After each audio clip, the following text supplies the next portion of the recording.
part 1. Basically, it's belief in man-centered self-help and counseling others out of that paradigm, where Jesus clearly warned us in the Bible, if you live for yourself and you live according to your own wisdom and your own ways, you're on the broad and wide way to destruction that leads to death. You will surely die. But if you give up your life back to Him who gave it to us in the first place, and we get in His Word and we live by His Word, which is 1 Corinthians 13, love. That's the love of God. It's sacrificial. It's servanthood.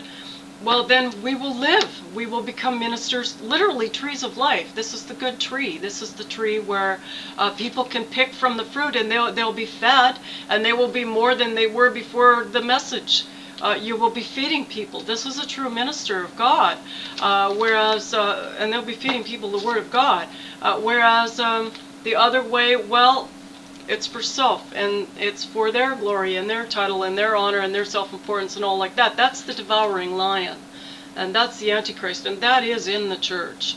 And so we need to wake up and do some studies into the differences between these two kingdoms and the two beings, the two state of beings that both lead to, and the two different kings. And so the king of the world is the one we're talking about today, and it has many different vain philosophies and deceits, the Bible calls it, and self-righteousness, which God calls filthy rags, apart from His Spirit. It's apart from His Spirit. There's either the righteousness of God coming from His Spirit, where we're doing things to bless from a motivation that's right, or then there's the filthy rags of self-righteousness, where we're doing this in our own, to look good, or to image, or whatever, and politic, and whatever. But people get deceived about their own motives. But people in this field know very well, because the thing you hear almost daily when I would go to work, for example, and I worked in this field for over two decades, I would somewhere see CYA, that is cover your butt. Let's just say, I won't be using any kind of words here like that, but you understand what I mean by CYA. In other words, make it look good. So everything's cloaked, whitewashed, made to look like it's token, though. At the core of it, it's corrupt and it's self-serving, and the only ones that are really, some people are helped. I'm not saying that, I'm not speaking of the people now, I'm speaking of the Spirit really coming through these people, because they don't know any better.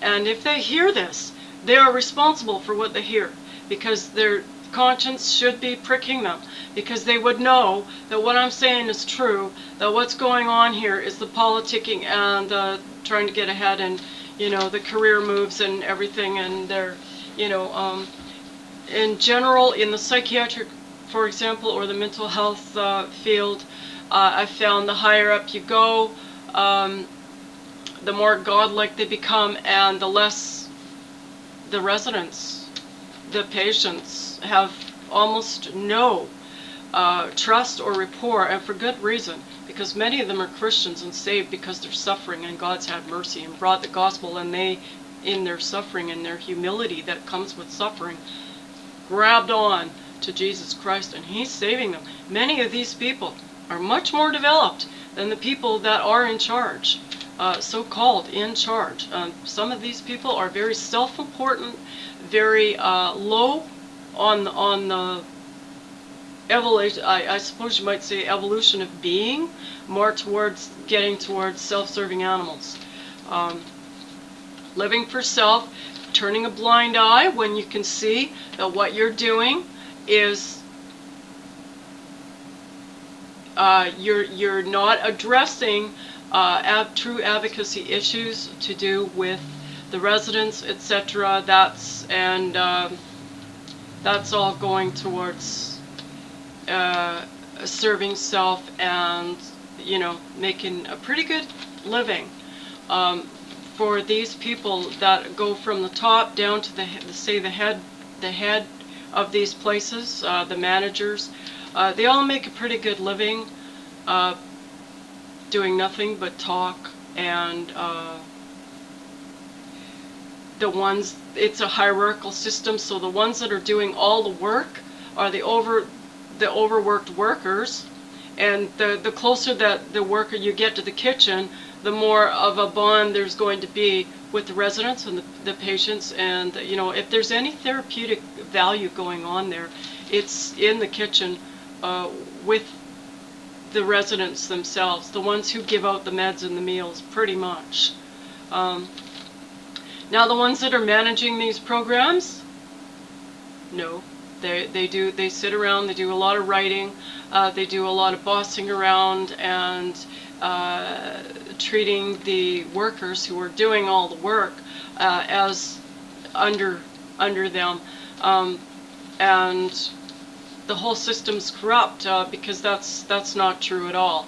If anything, it's the reverse. It's the ones who are righteous are the ones who are doing the work. This would be biblical. Those are the ones that God would be meriting and lifting up, would be the ones that are doing the work, who are on the front lines, and those are the ones who are persecuted, though. Those are the ones who are under the system, because the thing about this system is it works like the world, even in the mental health system and the allied fields, where you would think that these are the best people in the world. Well, apart from God, there's no righteousness. There really isn't. And over 2 decades of seeing this, how the higher up you went, the more useless it got. It's Murphy's Law, or whatever that's called. The more just they sit around in meetings and feel important about themselves and produce policies that, binders is thick of policies that aren't really ever anything they're ever going to need or use. I mean, they're doing this instead of being in the kitchen or they're doing any real work. It's just the flip opposite. The worldly system, the antichrist system, is the flip opposite of what you would know in your common sense is righteous, which is the ones that are doing the work should be the ones with the glory, honor, and power, but it's the reverse. The ones that are serving these people, they need a shop steward just to keep their job, especially if you're not going to know where your bread's buttered with them and play along with them and go along with their attitude often towards the very people they're supposed to be serving, which is often one of veiled contempt, which is what's behind all the labels as well. Seeing people by their illnesses and things like that, rather than really seeing them for who they are and listening, to their concerns.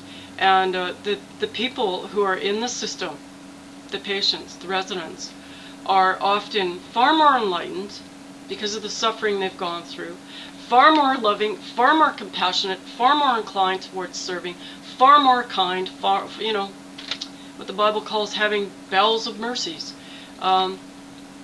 They're far more evolved. So what a surprise these secular humanists are going to get when they stand before God with all of their certificates and their good works.